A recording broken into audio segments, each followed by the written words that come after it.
اس کا قاعدہ نمبر 2، آمانا او مینا والا قانون یہ ہے، ہر وہ حمزہ جو ساکن ہو مظہر ہو، اس حمزہ کا ما قبل حمزہ متحرک ہو اور کلمہ ایک ہو، تو اس حمزہ کو ما قبل حمزہ کی حرکت کے مطابق حرف علت سے تبدیل کر دیتے ہیں وجوباً، بشرطے کہ اس حمزہ کو حرکت دینے کا کوئی سبب موجود نہ ہو۔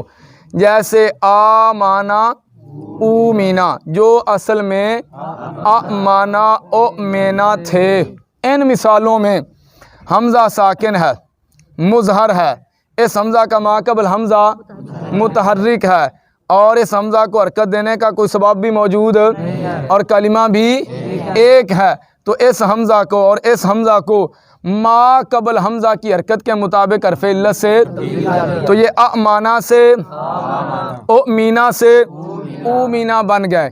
اس قاعدے کے اندر ہم نے یہ بھی پڑھا کہ حمزہ کو حرکت دینے کا کوئی سبب اگر سبب موجود ہوگا تو پھر یہ قانون جاری۔ دیکھیں بھائی، جیسے امومو، جیسے حمزہ ساکن ہے مظہر ہے، اس کا ما قبل حمزہ متحرک ہے، اس حمزہ کو حرکت دینے کا سبب موجود ہے، کلمہ ایک ہے لیکن اس حمزہ کو حرکت دینے کا سبب موجود ہے کیونکہ اس کے بعد دو حرف ایک جنس کے اکٹھے آ گئے، دو میم، تو ان کا آپس میں ادغام کرنا کیا ہے؟ واجب ہے۔ ادغام کے لیے شرط ہے پہلا ساکن ہو دوسرا، اگر پہلا متحرک ہو تو اس کو ساکن کرنے کے دو طریقے ہیں، نقل حرکت اور اب ہم میم کی حرکت نقل کر کے ماقبل کو دیں گے، ماقبل کیا ہے؟ حمزہ ہے، ماقبل کیا ہے؟ تو یہ حمزہ باعث تحریک ہے کہ نہیں؟ باعث تحریک ہے، اس کو حرکت دینے کا سبب موجود ہے، اور وہ کیا ہے؟ یہ دو حرف ایک جنس کے اکٹھے ہوئے ہیں، ان کا آپس میں ادغام ضروری تھا، ادغام کے لیے شرط تھی پہلا ساکن دوسرا، ادھر پہلا متحرک ہے، اس کی حرکت نقل کر کے ماقبل کو دیں گے، کیا کریں گے؟ تو یہ حمزہ باعث تحریک ہے، لہٰذا ادھر قانون جاری، یہ آمانا او مینا والا قانون جاری کر کے آمومو اس کو نہیں پڑھیں گے۔ اس کے بعد ایک چھوٹا سا سوال ہے، سائل سوال کرتا بھی آپ نے ابھی قاعدہ بیان کیا، قاعدہ یہ کہ ہر وہ حمزہ جو ساکن ہو مظہر ہو، اس حمزہ کا ما قبل حمزہ متحرک ہو اور کلمہ ایک ہو اور اس حمزہ کو حرکت دینے کا کوئی سبب بھی موجود، تو اس حمزہ کو ما قبل حمزہ کی حرکت کے مطابق حرف علت سے تبدیل کر دیتے ہیں وجوباً۔ تو آپ نے یہ قانون کل مر خذ میں جاری کیوں نہیں کیا جو اصل میں او کل او مر او خذ تھے؟ قانون جاری کر کے آپ ان کو او کل او مر او خذ پڑھتے، ایسا کیوں نہیں کیا؟ ایسا ساری شرائط اس کے اندر پائی جا رہی ہیں، حمزہ ساکن ہے، یہ بھی ساکن، یہ بھی ساکن ہے، مظہر ہے، ما قبل حمزہ متحرکہ ہے، کلمہ بھی ایک ہے، ان تینوں حمزوں کو حرکت دینے کا کوئی سبب بھی موجود، تو قانون جاری کر کے او کل او مر او خذ پڑھتے، ایسا کیوں نہیں کیا؟ اس کے کتنے جواب ہیں؟ دو جواب ہیں۔ پہلا جواب یہ ہے، یہ شاذ ہے، یہ کیا ہے؟ اور شاذ کہتے کس کو ہیں؟ شاذ کی کتنی قسمیں ہیں؟ تین قسمیں ہیں، کون کون سی؟ شاذ احسن، شاذ حسن، شاذ، تو یہ کون سا شاذ ہے پھر؟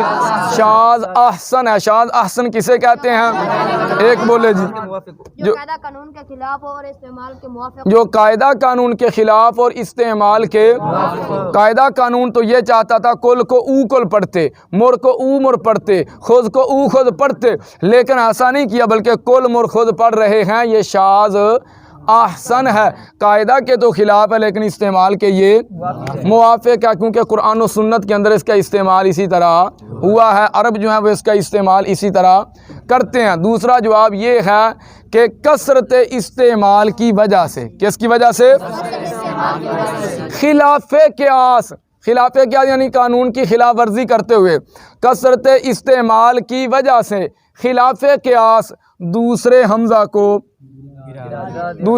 کو گرا دیا گیا، تو پھر جی کیا بن گیا؟ یہ او کل سے او کل، او مر سے او مر، او خذ سے او خذ بن گیا، ٹھیک ہے۔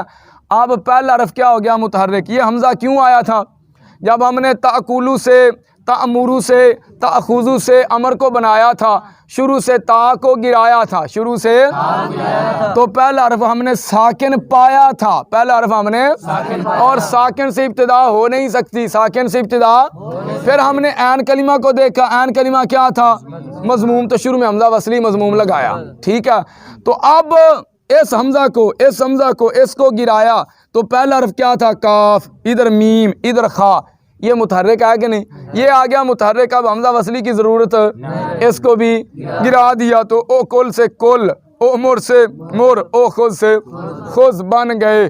لیکن مر کے دوسرے حمزہ کو، مر کے درمیانے کلام میں باقی رکھنا فصیح ہے، مر کے